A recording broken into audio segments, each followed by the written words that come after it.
Hello students, easy learning classroom में आप सभी का एक बार फिर से स्वागत है। आज हम लोग नर्वस सिस्टम पार्ट 7 में spinal cord, spinal nerves, brachial plexus और उससे related disorders, spinal cord injury और ऑटोनोमिक नर्वस सिस्टम के बारे में पढ़ने वाले हैं।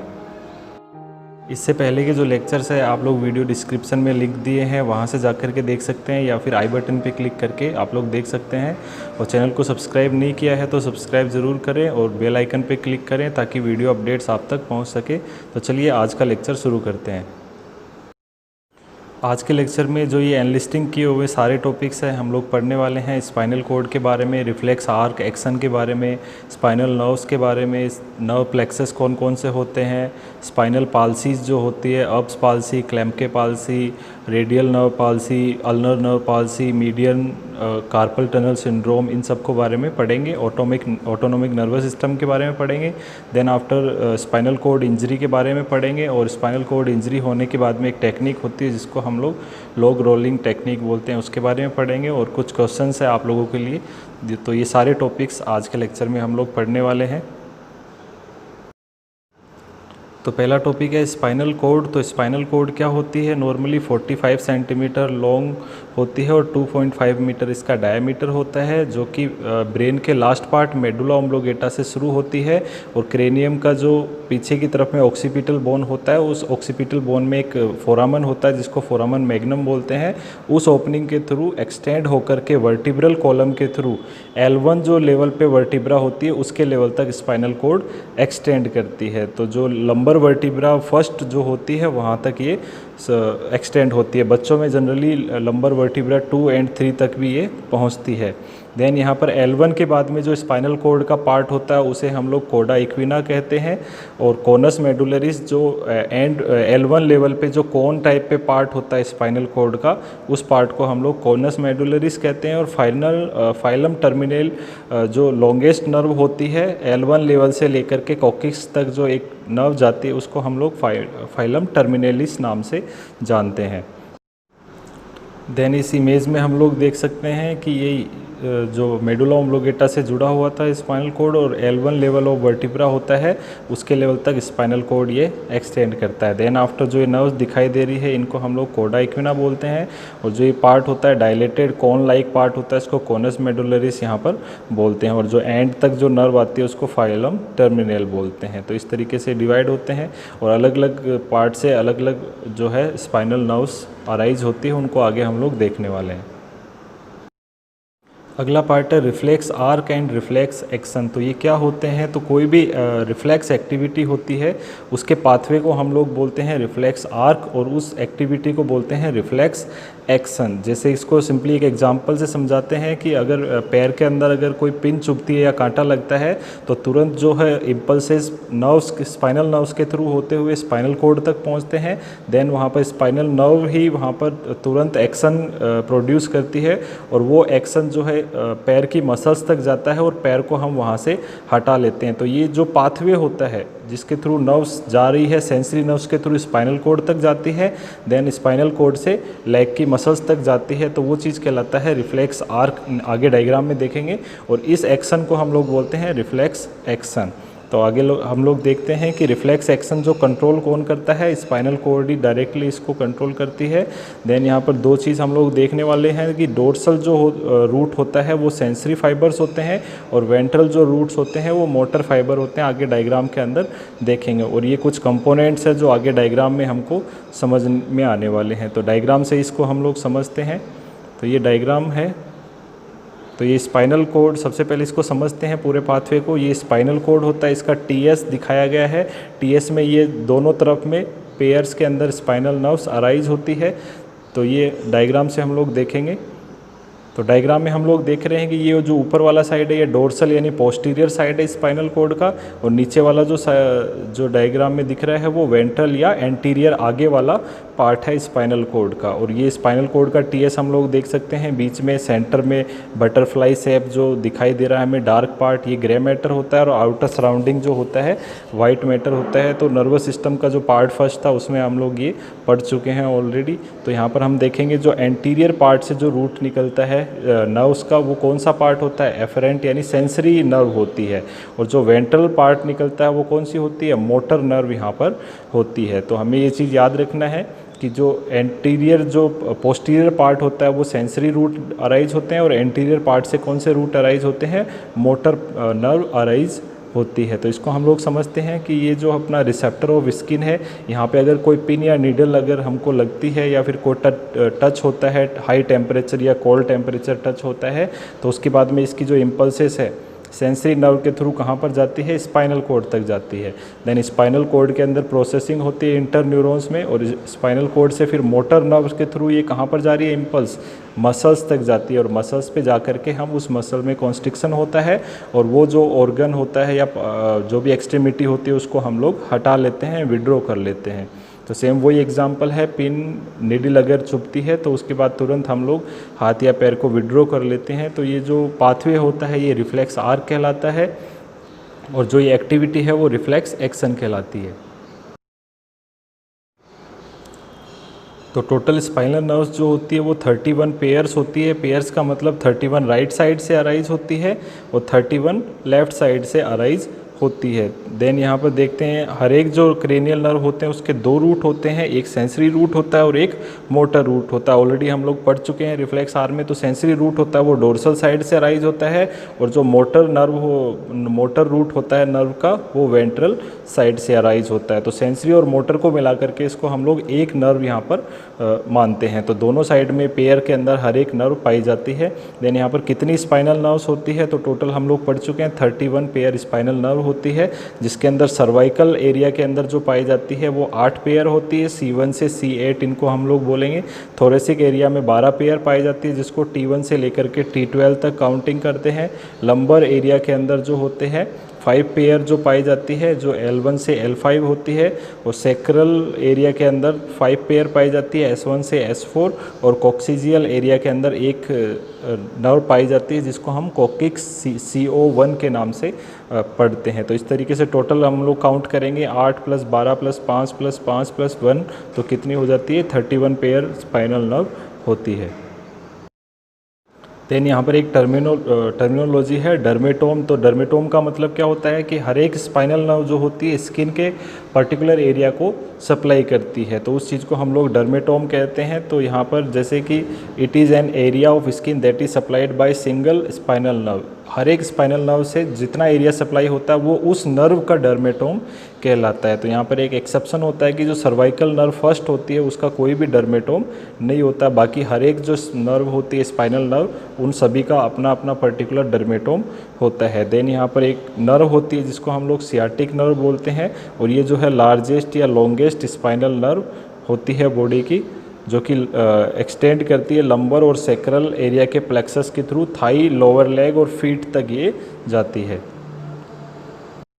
देन हम लोग पढ़ेंगे नर्व प्लेक्सस के बारे में। तो सबसे पहले प्लेक्सस वर्ड का मतलब हमें पता होना चाहिए। प्लेक्सस का मतलब क्या होता है, नेटवर्क यानी जाल। इस तरीके से जो जितने भी स्पाइनल नर्व्स होती है उसके अंदर कौन कौन से प्लेक्सस या नेटवर्क बनते हैं उसको हम लोग पढ़ने वाले हैं। तो इसकी डेफिनेशन देखते हैं। Spinal nerve are passing through intervertebral foramen divide into branches and form network that is called as nerve plexus. तो यहाँ पर टोटल 4 टाइप के नर्व प्लेक्सस बनते हैं। पहला जो नर्व प्लेक्सस होता है वो होता है सर्वाइकल प्लेक्सस। तो सर्वाइकल प्लेक्सस जो होता है C1 से लेके C5, सर्वाइकल में अपने 8 स्पाइनल नर्व होती है, जिसमें से जो पहली 5 होती है C1 से C5 उनकी ब्रांचेज बनती है, और वो ब्रांचेज आपस में इंटरकनेक्ट होकर के एक प्लेक्सस बनाती है जिसे हम लोग सर्वाइकल प्लेक्सस बोलते हैं। और ये सर्वाइकल प्लेक्सस जो होता है सप्लाई करता है नेक, हेड और शोल्डर के अंदर सप्लाई करता है। तो यहाँ के टच, टेम्परेचर या मूवमेंट जो भी होते हैं वो सर्वाइकल प्लेक्सस के थ्रू कैरी आउट होते हैं। देन दूसरा प्लेक्सस होता है brachial plexus. Brachial related to hand, हाथों से रिलेटेड ये प्लेक्सस होता है, और इसमें जो होती है C5 से T1 यानी C5, C6, C7, C8 और थोरेसिक वाली फर्स्ट जो स्पाइनल नर्व है वो नेटवर्क बना के ब्रेकियल प्लेक्सस को बनाती है और ये सप्लाई करती है आर्म्स के अंदर और अपर बैक पार्ट के अंदर सप्लाई करती है। तो ब्रेकियल प्लेक्सस बहुत इंपॉर्टेंट है, इससे रिलेटेड इंजरीज जो है आगे हम लोग पढ़ने वाले हैं। देन अगला प्लेक्सस होता है लंबर प्लेक्सस, जिसमें L1 से L4 जो स्पाइनल नर्व होती है वो नेटवर्क बनाती है और ये सप्लाई करता है एब्डोमिनल लेग मसल्स को, ये सप्लाई करता है। देन यहाँ पर सैक्रल प्लेक्सस जो होता है वो L4 से लेकर के S4 यानी L4, L5 और S1, S2, S3 और S4 ये जो है लोअर लेग, फुट और पार्ट ऑफ पेल्विस को ये सप्लाई करते हैं। इट मीन्स जो थोरेसिक जो अपन ने देखा T2 से लेकर के T12 जो है वो कोई भी प्लेक्सस यहाँ पर फॉर्म नहीं करती है, तो वो डायरेक्ट जो अपने रिब केज वगैरह को वहाँ पर सप्लाई करने का काम करती है। देन ब्रेकियल प्लेक्सस के बारे में हम लोग पढ़ते हैं। तो ब्रेकियल प्लेक्सस अभी ऑलरेडी पढ़ चुके हैं C5 से T1। सबसे इम्पोर्टेंट बात बताना आप लोगों को कि जो जितने भी प्लेक्सस हैं वो कौन कौन सी नर्व बनाती है वो हमें याद होना चाहिए। तो ब्रेकियल प्लेक्सस कौन कौन सी नर्व बनाती है?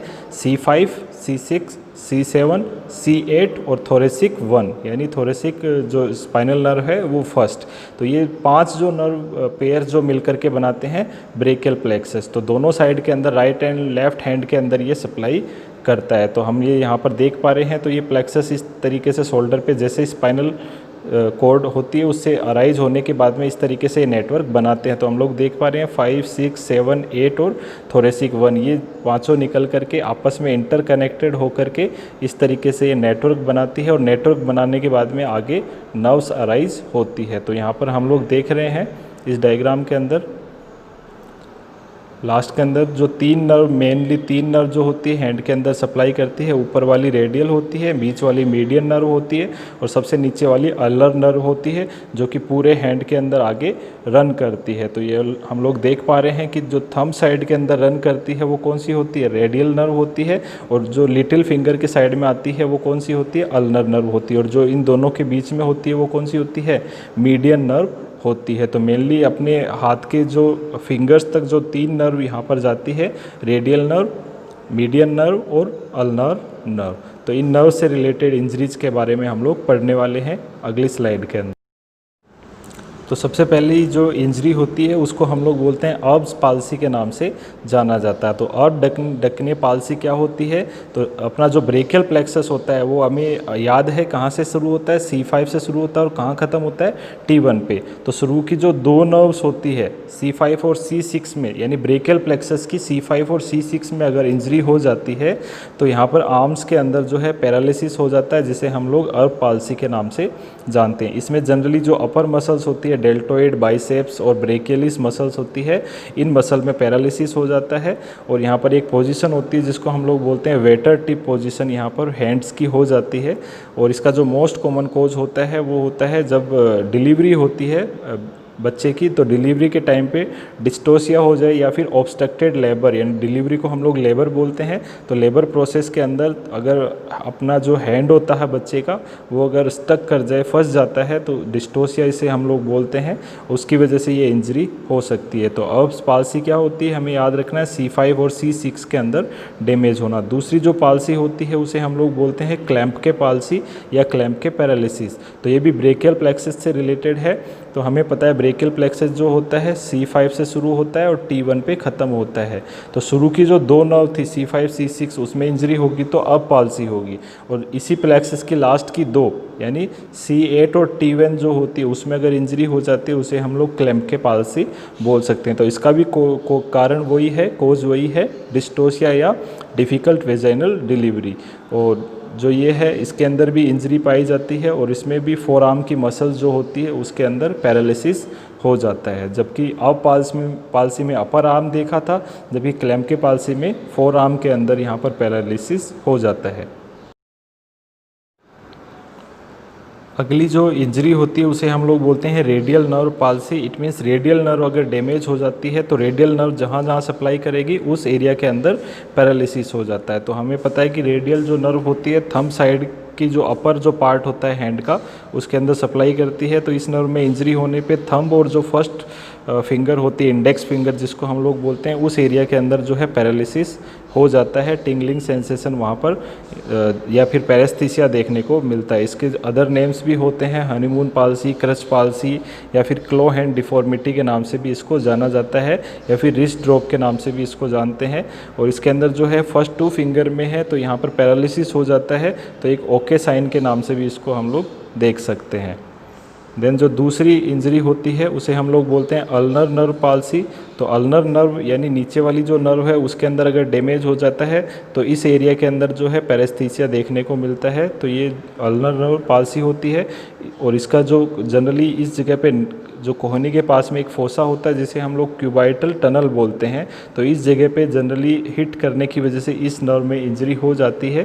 तो इसका एक और नाम भी है क्यूबाइटल टनल सिंड्रोम के नाम से भी इसे जाना जाता है। इस नर्व का एक और नाम भी है म्यूजिशियन नर्व के नाम से भी इसे हम लोग जानते हैं। जनरली म्यूजिशियन जो होते हैं, गिटार बजाने वाले जो होते हैं, उसके अंदर इस नर्व की इंजरी देखी जाती है। That's why it is called musician's nerve. इस नर्व में अगर इंजरी हो जाती है तो रिंग फिंगर और लिटिल फिंगर जो है उसके अंदर जो है पैरेस्थीसिया या सेंसरी लॉस हो सकता है। और अल्नर नर्व का एक और नाम से भी जाना जाता है, इम्पोर्टेंट है, फनी बोन के नाम से इसको जाना जाता है। बोन है नहीं बट बोन इसको बोला जाता है। जनरली हम लोग देखते हैं कि जो अपना एल्बो एरिया होता है, सॉरी पहले नी बोल दिया था, तो जो एल्बो एरिया होता है उस एल्बो एरिया के अंदर कई बार हिट करने की वजह से हमें जो फनी सेंसेशन वहाँ पर होता है तो वो अल्नर नर्व ही होती है जिसके अंदर ये सेंसेशन अराइज होता है। दैट्स वाई इसे हम लोग फनी बोन के नाम से भी जानते हैं। बीच वाली जो नर्व होती है वो होती है मीडियन नर्व, उसे हम लोग बोलते हैं, उसमें अगर डैमेज हो जाए तो इसे हम लोग बोलते हैं मीडियन नर्व पैरालिसिस। तो मीडियन नर्व जो होती है ये सेंटर से रेडियल और अल्नर के बीच में से आती है, इसलिए बीच की जो 2 फिंगर्स है उसके अंदर उस एरिया के अंदर यहाँ पर पैरेस्थीसिया देखने को मिलता है। और मीडियन नर्व का एक और नाम भी होता है carpal tunnel syndrome. Generally carpal जो बोन होती है वो कहाँ होती है, अपने रिस्ट में होती है। और ये कार्पल 8 कार्पल बोन पाई जाती है, उन कार्पल बोन के बीच से होकर के ये गुजरती है। दैट्स वाई इसे हम लोग कार्पल टनल के बीच से जाती है। और उस अगर कार्पल बोन इंजरी होगी तो मीडियल नर्व पैरालिसिस भी हो सकता है। और जनरली ये जो डिसऑर्डर है टाइपराइटर्स जो होते हैं, टाइपराइटर पे काम करने वाले जो बंदे होते हैं उनमें देखने को मिलता है, इसलिए इसको हम लोग टाइपराइटर डिजीज़ के नाम से भी जानते हैं।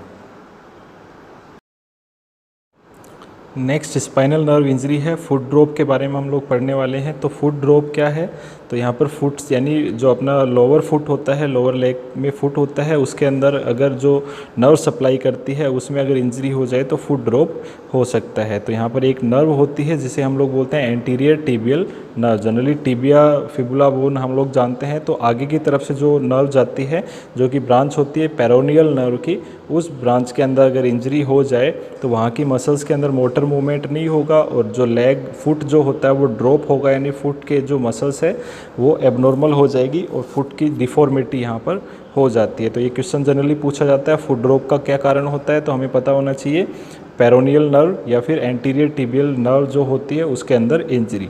पोस्टीरियर टिबियल इंजरी में एक डिसऑर्डर होता है जिसे हम लोग टार्सल टनल सिंड्रोम बोलते हैं, तो ये अलग होता है। तो इम्पोर्टेंट क्या है, एंटीरियर टिबियल नर्व जो कि ब्रांच है पेरोनियल नर्व की, उसमें इंजरी होने की वजह से फुट ड्रॉप हो सकता है। अब हम लोग पढ़ेंगे ऑटोनोमिक नर्वस सिस्टम क्या होता है, कौन कौन सी स्पाइनल नर्व और कौन कौन सी क्रेनियल नर्व मिल करके इसका फॉर्मेशन करती है। तो लास्ट लेक्चर में क्रेनियल नर्व्स के ऊपर मैंने बनाया था जो पार्ट 6 था, तो उसको भी आप लोग देख सकते हैं। तो इसके बारे में हम लोग पढ़ने वाले हैं। तो ऑटोनोमिक सिस्टम क्या है, पेरिफेरल नर्वस सिस्टम का ही एक पार्ट होता है और ये जो है बॉडी की जो स्मूथ मसल्स ग्लैंड्स वगैरह को सप्लाई करता है, जैसे हार्ट रेट वगैरह को कंट्रोल करता है, digestion, respiratory rate, pupil response, urination ignition और सेक्सुअल अराउजल वगैरह को ये कंट्रोल करता है। और जो ऑटोनोमिक नर्वस सिस्टम होता है, सारी इन्वॉलेंट्री एक्टिविटीज़ होती है इनको कंट्रोल करता है। साथ ही साथ में इसमें दो पार्ट होते हैं इसके, पैरासिम्पैथेटिक नर्वस सिस्टम और सिंपैथेटिक नर्वस सिस्टम। तो क्या होते हैं ये दोनों, इनके बारे में हम लोग कंपैरिजन करते हुए दोनों को स्टडी करते हैं। तो ये जो टेबल है, इस टेबल को हम लोग देखने वाले हैं। तो सबसे पहले समझते हैं कि फर्स्ट लाइन में हम लोग फीचर्स के बारे में पढ़ेंगे, दूसरे लाइन के अंदर सिंपैथेटिक नर्वस सिस्टम क्या होता है, और थर्ड के अंदर पैरासिम्पैथेटिक नर्वस सिस्टम क्या होता है। तो वन बाय वन हम लोग देखने वाले हैं। तो सबसे पहले थर्ड पॉइंट को हम लोग देखते हैं कि कब ये एक्टिवेट होते हैं। तो सिंपैथेटिक नर्वस सिस्टम कब एक्टिवेट होता है, जब भी बॉडी फाइट, फ्लाइट और फ्राइट के रिस्पॉन्स में हो, जब भी हम डरे हुए हो या फिर उस कंडीशन के अंदर ये एक्टिवेट हो जाता है। जबकि पैरासिम्पैथेटिक जो रिस्पॉन्स होता है, नर्वस सिस्टम होता है, वो रेस्ट, डाइजेस्ट और स्लीप के टाइम पे एक्टिवेट रहता है बॉडी के अंदर। तो जब भी हम फाइट फ्लाइट रिस्पॉन्स में रहेंगे तो सिंपैथेटिक एक्टिविटी होगी बॉडी के अंदर, और जब भी रेस्ट, डाइजेस्ट और स्लीप के टाइम पे रहेंगे तो पैरासिम्पैथेटिक एक्टिविटी होती है। देन यहाँ पर फर्स्ट पॉइंट है ओरिजिन। तो किन किन पार्ट से ओरिजिन होता है, तो सिंपैथेटिक जो सिस्टम बना होता है वो T1 से लेके L2 जो नर्व होती है थोरेको लंबर एरिया के अंदर, तो T1 से T12, साथ ही साथ में L1 एंड L2, ये सारी जो स्पाइनल नर्व्स होती है वो किसका फॉर्मेशन करती है, सिंपैथेटिक रिस्पॉन्स को प्रोड्यूस करती है। जबकि पैरासिम्पैथेटिक होता है वो होता है cranial sacral, it means cranial nerve और सैक्रल नर्व जो होती है इसका फॉर्मेशन करती है। तो कौन कौन सी क्रेनियल नर्व, तो हम लोग देख पा रहे हैं यहाँ पर 3, 7, 9 और 10 जो क्रेनियल नर्व होती है वो पैरासिम्पैथेटिक एक्टिविटी प्रोड्यूस करती है। जबकि सैक्रल नर्व S1 से S2 से लेकर के S4 जो होती है वो भी पैरासिम्पैथेटिक एक्टिविटी प्रोड्यूस करती है। तो सबसे मेजर डिफरेंस हो गया, सिंपैथेटिक जो होती है वो थोरेकोलम्बर होती है, और पैरासिम्पैथेटिक जो अराइज होती है वो क्रेनियो सैक्रल पार्ट से अराइज होती है। क्रेनियो मीन्स क्रेनियल नर्व और sacral means sacral nerve S2 से S4। तो ये हमें याद होना चाहिए कौन कौन से न्यूरोट्रांसमीटर होते हैं इन नर्व्स के अंदर। तो सिंपैथेटिक रिस्पॉन्स में जो होते हैं एड्रिनल कॉर्टेक्स वाले जो न्यूरोट्रांसमीटर होते हैं, एपिनेफ्रिन, नोरेपिनेफ्रिन, या फिर इन्हीं को हम लोग एड्रिनलिन, नोरेड्रिनलिन बोल सकते हैं, और एसिटाइलकोलिन भी मौजूद होता है। जबकि पैरासिम्पैथेटिक जो नर्व होते हैं, सिनेप्सिस जो होते हैं, वहाँ पर एसिटाइलकोलिन ही मौजूद रहता है। फिर इनके ये फंक्शंस जो हम लोग पढ़ने वाले हैं, तो हार्ट रेट की कॉन्ट्रैक्टिलिटी या फिर ब्लड प्रेशर, इन सबको ये इंक्रीज़ करता है। और यहाँ पर पैरासिम्पैथेटिक जो होता है डिक्रीज टू नॉर्मल रखता है। देन यहाँ पर प्यूपिल जो होता है सिंपैथेटिक रिस्पॉन्स में डायलेट हो जाता है। क्यों डायलेट हो जाता है, क्योंकि सिंपैथेटिक रिस्पॉन्स कब अराइज होता है, फाइट फ्लाइट के टाइम पे, तो उस टाइम पे हमें ज़्यादा विजिबिलिटी की ज़रूरत होती है, इसलिए प्यूपिल डायलेट हो जाता है। जबकि पैरासिम्पैथेटिक में क्या हो जाएगा, कॉन्स्ट्रिक्ट ये हो जाता है। ऐसे ही गैस्ट्रिक सिक्रीशन की ज़रूरत हमें कब पड़ती है, रेस्ट, डाइजेस्ट और स्लीप के टाइम पे, तो उस टाइम पे ये इंक्रीज हो जाएगा। लेकिन फाइट और फ्लाइट रिस्पॉन्स में डाइजेशन सिक्रीशंस की ज़रूरत नहीं होती है, तो ये सारे सिक्रीशंस क्या हो जाते हैं, डिक्रीज हो जाते हैं। ऐसे यूरिन आउटपुट जो होता है रेस्ट और डाइजेस्ट के टाइम पे ज़्यादा होता है, और फाइट और फ्लाइट के टाइम पे डिक्रीज हो जाता है। ऐसे ब्रोंकाई जो होती है, अपनी ट्रेकिया और जो ब्रोंकाई होती है वो डायलेट कब होनी चाहिए, जब हम लोग डरे हुए हों, फाइट फ्लाइट रिस्पॉन्स में हो, तो उस टाइम पे हमें ज़्यादा ऑक्सीजन की ज़रूरत होती है, तो उस टाइम पे ब्रोंकियो डायलेशन हो जाता है। जबकि पैरासिम्पैथेटिक में ये कॉन्स्ट्रिक्टेड रहती है, यानी नॉर्मल रहती है, ऐसा भी हम लोग कह सकते हैं। ब्लड वेसल्स जो होती है उनमें जो स्किन ब्लड वेसल्स होती है वो वेजो कंस्ट्रिक्शन हो जाती है, ताकि विसरल ऑर्गन्स में ज़्यादा ब्लड फ्लो हो सके सिंपैथेटिक नर्वस सिस्टम में। और पैरासिम्पैथेटिक में जनरली इन पर कोई इफेक्ट नहीं होता है। देन यहाँ पर हम लोग एक सिंड्रोम के बारे में पढ़ेंगे जिसे हम लोग बोलते हैं हॉर्नर सिंड्रोम। तो हॉर्नर सिंड्रोम क्या होता है, सिंपैथेटिक जो अपने गेंगलिया या नर्व्स जो होती है सिंपैथेटिक के अंदर मोस्टली कौन सी C8 से T1 जो होती है उनमें अगर डैमेज हो जाता है तो एक सिंड्रोम होता है जिसे हम लोग हॉर्नर सिंड्रोम के नाम से जाने जाते हैं। तो सबसे पहला क्वेश्चन पॉइंट तो ये है कि किस में डैमेज होता है, सिंपैथेटिक ट्रंक गेंगलिया के अंदर। तो क्या क्या साइन होते हैं, तो इसमें ये हम लोग एक ट्रिक है पामेला, उसके थ्रू देख सकते हैं। टोसिस यानी ड्रूपिंग ऑफ आईलिड्स हो जाती है, एनहाइड्रोसिस हो जाता है, स्वेटिंग डिक्रीज हो जाती है, और एनहाइड्रोसिस यहाँ पर बॉडी के अंदर पानी की कमी देखी जाती है, डिहाइड्रेशन देख सकते हैं। मियोसिस होता है यानी प्यूपिल कॉन्स्ट्रिक्ट हो जाता है। एनोप्थेल्मोज होता है, यानी आई बॉल जो होता है अंदर की तरफ हो जाता है। दो टर्म होती है यहाँ पर, एक्सोप्थेल्मोज और एनोप्थेल्मोज। एक्सोप्थेल्मोज जो है गोइटर वगैरह में हम लोग देख सकते हैं। देन एनोप्थेल्मोज किसके अंदर देखने को मिलता है, हमें इस हॉर्नर सिंड्रोम में देखने को मिलता है, अंदर की तरफ में आईज धसी होती है। देन यहाँ पर loss of ciliary spinal reflex होता है। सिलेरी स्पाइनल रिफ्लेक्स क्या होता है, ये नीचे हम लोग देख सकते हैं कि अगर हम लोग नेक या फेस के ऊपर अगर पेन अप्लाई करेंगे तो उस साइड का जो प्यूपिल होता है वो डायलेट होता है, इसे हम लोग बोलते हैं सिलेरी स्पाइनल रिफ्लेक्स। लेकिन ये जो है रिफ्लेक्स इस डिजीज़ के अंदर नहीं दिखाई देता है, लॉस्ट हो जाता है, क्योंकि अपना जो सिंपैथेटिक ट्रंक जो होते हैं वो यहाँ पर डैमेज हो रहे हैं। और हमें पता है सिंपैथेटिक ट्रंक क्या करता है, प्यूपिल डायलेट करने का काम करता है। देन यहाँ पर एन आइसोक्रोमिया भी देखने को मिलता है। दोनों जो अपने प्यूपिल आइज़ जो होती है, आइरिस मसल्स जो होती है, उनके कलर डिफरेंसेस मिलते हैं, या फिर दोनों के जो डायलेशन है वो एबनॉर्मल देखने को मिलता है। तो ये होता है Horner syndrome. Then next condition हम लोग पढ़ेंगे स्पाइनल कॉर्ड इंजरी। तो कोई भी फॉल की वजह से या फिर ट्रॉमा की वजह से स्पाइनल कॉर्ड इंजरी हो सकती है। तो मोस्ट कॉमनली जो स्पाइनल कॉर्ड इंजरी होती है वो या तो सर्वाइकल एरिया में होती है या फिर थोरेसिक से लेकर के लंबर एरिया के अंदर हो सकती है। तो C5, C6, C1 और T12 और लंबर 1 के बीच में ये इंजरी हो सकती है। तो सर्वाइकल और थोरेसिक 12 और लंबर 1 के बीच में मोस्ट कॉमनली ये इंजरी देखी जाती है। तो अगर यहाँ पे एक पॉइंट है, अगर C4 लेवल से क्वेश्चन पूछा जाता है, C4 जो लेवल होता है अपने, ये जो वर्टिब्रल लेवल होता है, cervical vertebrae, total 7 cervical vertebrae होती है, तो उस लेवल से ऊपर अगर इंजरी हो जाए तो रेस्पिरेटरी डिस्ट्रेस यहाँ पर हो सकता है due to suppression of phrenic nerve. Then आगे हम लोग देखते हैं टाइप्स कौन कौन से होते हैं स्पाइनल कॉर्ड इंजरी के। तो स्पाइनल कॉर्ड इंजरी के अलग अलग टाइप हैं, इनको हम लोग 1 बाय 1 पढ़ेंगे। Anterior cord syndrome, posterior cord syndrome, central cord syndrome, Brown Sequard syndrome, इसको हम लोग स्पाइनल हेमीपैराप्लेजिया भी बोलते हैं, आगे समझेंगे। कॉनस मेडुलरी सिंड्रोम और कोडा इक्विना सिंड्रोम, ये सारे के सारे सिंड्रोम 1 बाय 1 देखते हैं। तो पहला जो टाइप होता है वो होता है एंटीरियर कॉर्ड सिंड्रोम। तो हमें पता है ये हम लोग TS देख रहे हैं स्पाइनल कॉर्ड का, ये पीछे पोस्टीरियर पार्ट होता है और ये आगे की तरफ में एंटीरियर पार्ट होता है। तो अगर एंटीरियर पार्ट अगर डैमेज हो जाए तो हम लोग को पता है कि एंटीरियर पार्ट से कौन से रूट अराइज होते हैं, मोटर रूट अराइज होते हैं, और जबकि वेंट्रल पार्ट पोस्टीरियर पार्ट से या डोर्सल पार्ट से कौन से होते हैं, सेंसरी नर्व अराइज होती है। तो एंटीरियर कॉर्ड सिंड्रोम में कौन से क्या फंक्शन लॉस होगा, मोटर फंक्शन लॉस यहाँ पर हो जाएगा, क्योंकि हम लोग देख पा रहे हैं कोई भी पिन या नीडल चुभेगी तो सेंसेशन यहाँ पर आएगा, लेकिन आगे मोटर एक्टिविटी नहीं हो पाएगी, तो मोटर फंक्शन लॉस यहाँ पर होगा, जबकि सेंसरी फंक्शन वहाँ पर प्रेजेंट रहेगा।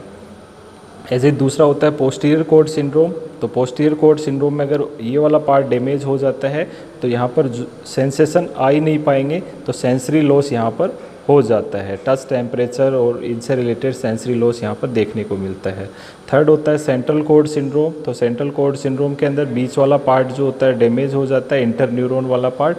तो जनरली इसमें अपर एक्सट्रीमिटी के मोटर फंक्शन लॉस देखने को मिलते हैं। देन अगला इंपॉर्टेंट होता है ब्राउन स्क्वाड सिंड्रोम। तो इसमें half section of spinal cord damage हो जाता है। तो अगर इस तरीके से हम बात करें, इतना इतना पार्ट अगर डैमेज हो जाता है तो हाफ बॉडी के अंदर क्या होगा, स्पाइनल हेमीपैराप्लेजिया देखने को मिलता है। तो इस टर्म का मतलब क्या है वो आगे हम लोग समझने वाले हैं। तो ये होता है ब्राउन स्क्वाड सिंड्रोम। तो इसको आगे समझने से पहले कुछ टर्मिनोलॉजीज देखते हैं। तो सबसे पहले हम बात करें, ये टर्मिनोलॉजीज हैं। हेमीप्लेजिया का मतलब होता है हाफ बॉडी पैरालिसिस। ऐसे ही पैराप्लेजिया का मतलब क्या होता है, या डायप्लेजिया का मतलब क्या होता है, लोअर हाफ बॉडी पैरालिसिस होता है। ऐसे मोनोप्लेजिया का मतलब एक एक्सट्रीमिटी में पैरालिसिस, और क्वाड्रिप्लेजिया का मतलब चारों हाथों और पैरों के अंदर पैरालिसिस हो जाना। जनरली दो टर्म्स के बारे में हमें पता होना चाहिए, हेमीप्लेजिया और पैराप्लेजिया में क्या डिफरेंस है। तो हेमीप्लेजिया में क्या होता है, सेंटर से हाफ बॉडी में पैरालिसिस होता है, और पैराप्लेजिया में लोअर हाफ बॉडी का पैरालिसिस होता है। तो हेमीप्लेजिया कब हो सकता है, हेमीप्लेजिया होगा ब्रेन इंजरी के टाइम पे, जबकि पैराप्लेजिया कब होगा, स्पाइनल कॉर्ड इंजरी। तो स्पाइनल कॉर्ड जिस लेवल पे ब्रेक हो जाती है उसके नीचे का पार्ट क्या होगा, पैरालिसिस होता है। अगर थोरेसिक लेवल पे होगा तो उससे नीचे का पार्ट पैरालिसिस होगा, लंबर से होगा तो उससे नीचे का पार्ट पैरालिसिस यहाँ पर देखने को मिलता है। तो यहाँ पर ये जो डायग्राम दिखाई दे रहा है हमें, ये एक्सप्लेन करता है ब्राउन स्क्वाड सिंड्रोम को। तो इसमें हम लोग देख पा रहे हैं ब्राउन स्क्वाड सिंड्रोम को हम क्या बोलते हैं, हेमीपैराप्लेजिया। तो हेमीप्लेजिया भी होता है और पैराप्लेजिया भी होता है। तो हम लोग देख पा रहे हैं कि इतने इतने पार्ट के अंदर क्या है, ये वाला जो पार्ट है अगर इस लेवल पे डैमेज होता है तो ये वाला पार्ट डैमेज होगा। हेमी का मतलब आधा पार्ट और पैरा का मतलब लोअर पार्ट। तो ये हम लोग देख पा रहे हैं दोनों का मिक्सअप होता है, इसलिए हम लोग इसे बोलते हैं हेमीपैराप्लेजिया। इसी तरीके से हम लोग पढ़ेंगे ब्राउन स्क्वाड सिंड्रोम के अंदर इप्सिलेटरल सेम साइड के अंदर मोटर फंक्शन लॉस हो जाते हैं और कॉन्ट्रालेटरल यानी अपोजिट साइड के अंदर जो होते हैं सेंसरी फंक्शन लॉस यहाँ पर देखने को मिलते हैं। और ये एक टर्मिनोलॉजी होती है। प्रोप्रियोसेप्शन का मतलब होता है काइनेस्थेटिक सेंस, यानी अपने पोजीशन का सेंस अपनी बॉडी को हो रहना, वो कहलाता है प्रोप्रियोसेप्शन। तो ये भी लॉस्ट हो जाता है बॉडी के अंदर। देन अगला जो टाइप होता है वो होता है कॉनस मेडुलरी सिंड्रोम। तो कॉनस मेडुलरी जो पार्ट होता है, जो एंड पार्ट होता है स्पाइनल कोड का, T12 और L1 जो लेवल पे होता है, ये कॉनस मेडुलरीज जो होता है, इस पार्ट की जो नर्व जो होती है जनरली ब्लैडर वगैरह में सप्लाई होती है, लोअर एक्सट्रीमिटी को सप्लाई होती है। तो अगर इस पार्ट में इंजरी हो जाए तो इन से रिलेटेड जो है डिसऑर्डर देखने को मिलते हैं। देन अगला है कोडा इक्विना सिंड्रोम। तो कोडा इक्विना सिंड्रोम जो है जनरली L2 से S5 के अंदर जो कोडा इक्विना जो होता है उसके अंदर अगर इंजरी हो जाए तो इसके अंदर ये सारी रिफ्लेक्सेस जो है लॉस्ट हो जाते हैं। नी जर्क रिफ्लेक्स है, आगे के लेक्चर में हम लोग इसे पढ़ेंगे। एंकल रिफ्लेक्सेस वगैरह है, ये सारे रिफ्लेक्सेस जो है लॉस्ट हो जाते हैं। तो ये कुछ पॉइंट है जैसे कि टेट्राप्लेजिया या क्वाड्रिप्लेजिया कब होगा, जब इंजरी C4 से C8 के बीच में अगर हो जाती है तो ये कंडीशन देखने को मिलती है। पैराप्लेजिया कब होता है, थोरेसिक से L4 के बीच में इंजरी हो जाए। रेस्पिरेटरी कंप्रोमाइज C4 से ऊपर अगर इंजरी हो जाए तो रेस्पिरेटरी सप्रेशन हो जाता है। S1 से S4 में अगर इंजरी हो जाए तो पैरासिम्पैथेटिक डैमेज हो जाता है। न्यूरोलॉजिकल शॉक कब होता है, जब इंजरी जो होती है T6 लेवल से अबव लेवल पे अगर हो जाए तो न्यूरोलॉजिकल शॉक हो जाता है। ये चीज़ हम लोग आगे भी पढ़ेंगे। और C3 लेवल से अगर अबव इंजरी हो जाती है तो फैटल कंडीशन होती है, पर्सन की डेथ भी हो सकती है। तो इस डायग्राम से हम लोग देख पा रहे हैं कि जिस लेवल पे इंजरी होगी उस लेवल से नीचे का बॉडी पार्ट होता है उसके अंदर जो है मसल्स का जो है और सेंसरी और मोटर दोनों ही फंक्शन लॉस हो सकते हैं। अगर वो अपर पार्ट में इंजरी होती है तो अगर पूरी बॉडी में क्वाड्रिप्लेजिया देख रहे हैं, देन लोअर पार्ट से रिलेटेड जो इंजरी होगी तो इस तरीके से हम लोग डायग्राम से इजीली समझ पा रहे हैं कि अगर जितना नीचे इंजरी होगा स्पाइनल कोड के अंदर उतना ही लोअर पार्ट के अंदर डैमेज देखने को मिलेगा, अपर पार्ट में उसका डैमेज देखने को नहीं मिलेगा। तो जनरली देख पा रहे हैं पैराप्लेजिया L1 या उससे नीचे हो जाता है, T6 लेवल पे हो जाता है तो पैराप्लेजिया, यहाँ पर पैराप्लेजिया देखने को मिलेगा। थोड़ा सा अपर की साइड में C6 पे होगा तो रेस्पिरेटरी नीचे की तरफ में थोरेसिक मसल्स के अंदर कॉम्प्रोमाइज़ देखने को मिलता है।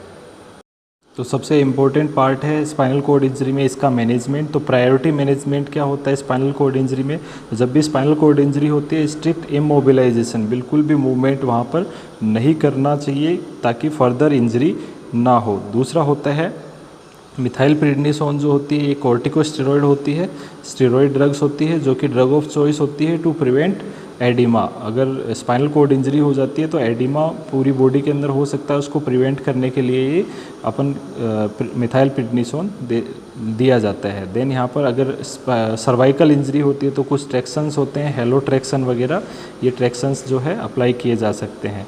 देन कुछ कॉम्प्लिकेशंस होते हैं। तो जब भी इंजरी होती है T6 लेवल से अबव, T6 या T6 लेवल से ऊपर की तरफ इंजरी होती है तो अर्ली कॉम्प्लिकेशन होता है न्यूरोलॉजिकल शॉक और लेट कॉम्प्लिकेशन होता है। इम्पोर्टेंट है, इससे बहुत सारे क्वेश्चंस बनते हैं, इसको अगली स्लाइड में हम लोग डिटेल से पढ़ेंगे। इसको हम लोग बोलते हैं ऑटोनोमिक डिसरिफ्लेक्सिया या फिर हाइपर रिफ्लेक्सिया, यानी ऑटोनोमिक नर्वस सिस्टम का हाइपर रिस्पॉन्स प्रोड्यूस करना वो कहलाता है ऑटोनोमिक हाइपर रिफ्लेक्सिया। और इसकी वजह से सीवियर हाइपरटेंशन इसका साइन होता है, यानी बहुत ज़्यादा ब्लड प्रेशर बढ़ जाता है। देन यहाँ पर एक टेक्निक होती है जिसे हम लोग लॉग रोलिंग टेक्निक बोलते हैं, जो कि स्पाइनल कोड इंजरी के पेशेंट को एक बेड से दूसरे बेड या फिर एक बेड पे टर्न करने के लिए इसको यूज़ किया जाता है। तो इसके बारे में भी आगे देखते हैं। तो अगली स्लाइड के अंदर हम लोग पढ़ेंगे ऑटोनोमिक डिसरिफ्लेक्सिया या फिर हाइपर रिफ्लेक्सिया। तो सबसे इंपॉर्टेंट इसमें याद रखना है T6 या फिर इससे ऊपर इंजरी हो तो ऑटोनोमिक हाइपर रिफ्लेक्सिया होता है। और इसमें किस वजह से, क्योंकि सिंपैथेटिक नर्वस सिस्टम जो होता है वो ओवर रिस्पॉन्स प्रोड्यूस करता है और इसका साइन होता है सीवियर हाइपरटेंशन, इसका साइन होता है और ये एक मेडिकल इमरजेंसी है। और अगर ऐसा देखने को मिलता है स्पाइनल कॉर्ड इंजरी के पेशेंट में, अगर इस तरीके की कंडीशन देखने को मिलती है तो उस पेशेंट को हाई फॉलर पोजीशन के अंदर प्लेस किया जाता है। अदरवाइज उसको सर्वाइकल इंजरी ना हो तो हाई फाउलर पोजीशन में क्या होगा, विद जो लेग्स जो होते हैं उसको लोअर किया जाता है ताकि जो ब्लड का जो पुलिंग है वो लोअर लेग में हो सके और ब्लड प्रेशर जो है डिक्रीज हो सके। तो इस तरीके की पोजीशन यहाँ पर दी जाती है। देन दूसरा जो होता है एक टेक्निक है लॉग रोलिंग टेक्निक। तो लॉग रोलिंग टेक्निक कब यूज़ करते हैं, स्पाइनल कॉर्ड इंजरी के पेशेंट को टर्न करना हो या फिर मूव करना हो फ्रॉम द बेड, देन उस टाइम पे हम लोग लॉग रोलिंग टेक्निक यूज करते हैं। नेक्स्ट डायग्राम में हम लोग देखेंगे इसमें क्या चाहिए, हमें एक लैडर या स्ट्रेचर चाहिए जिसके ऊपर पेशेंट को लॉग रोल किया जाता है ताकि उसको मूव किया जा सके। और 3 असिस्टेंट की यहाँ पर ज़रूरत पड़ती है जो कि लॉग रोलिंग में हेल्प कर सके। और इसमें जो पेशेंट की स्पाइन होती है उसको स्ट्रेट रखा जाता है।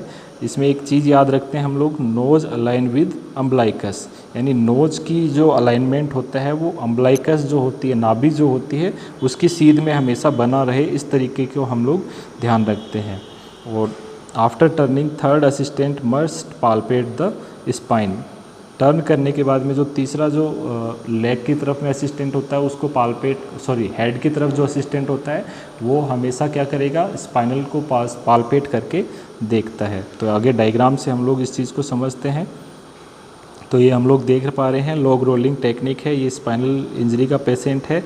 तो यहाँ पर 3 असिस्टेंट की ज़रूरत पड़ती है, 1 2 3। तो एक पेशेंट तो हेड को अलाइन करता है, दूसरा जो होता है चेस्ट और लंबर को अलाइन करता है और थर्ड जो असिस्टेंट होता है वो पेल्विक एरिया और लेग्स को अलाइन करता है। और तीनों 1 2 3 काउंट करके एक साथ वहाँ पर रोलिंग कर सकते हैं। तो ये टेक्निक होती है इसके अंदर 1 2 3 या कुछ भी सिमिलर तरीके से हम लोग, ताकि एक साथ तीनों वहाँ पर फोर्स डालें जिसकी वजह से जो अपनी स्पाइन जो होती है वो स्ट्रेट बनी रहे। तो इस तरीके से अलाइन करते हैं। नीचे वाले डायग्राम में भी हम लोग समझ पा रहे हैं इस चीज़ को।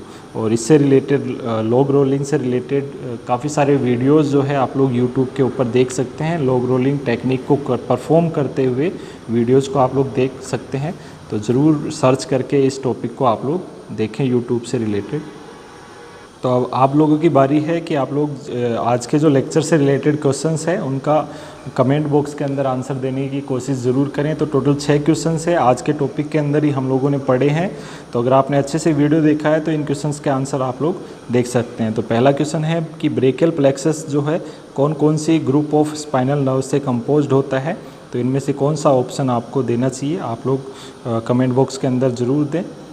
दूसरा क्वेश्चन है अपने पास, Which of the following patient is most risk of developing a condition that is called autonomic dysreflexia? Autonomic dysreflexia इनमें से इन चारों पेशेंट में से किसको हो सकता है। तो पहला पेशेंट है 28 ईयर ओल्ड मेल जिसे ट्रॉमेटिक ब्रेन इंजरी हुई है। दूसरा है 18 ईयर ओल्ड फीमेल जिसे स्पाइनल कॉर्ड इंजरी हुई है एट C8 C7 लेवल। तीसरा जो है 39 ओल्ड मेल पेशेंट है जिसे स्पाइनल इंजरी हुई है L6 लेवल के ऊपर। और एक चौथा है 42 ईयर मेल जो कि रिकवर कर रहा है हेमरेजिक स्ट्रोक से। तो इनमें से कौन से पेशेंट को ऑटोनोमिक डिसरिफ्लेक्सिया हो सकता है। तो आप लोग याद करिए ऑटोनोमिक डिसरिफ्लेक्सिया जो है किस लेवल पे इंजरी होने से होता है।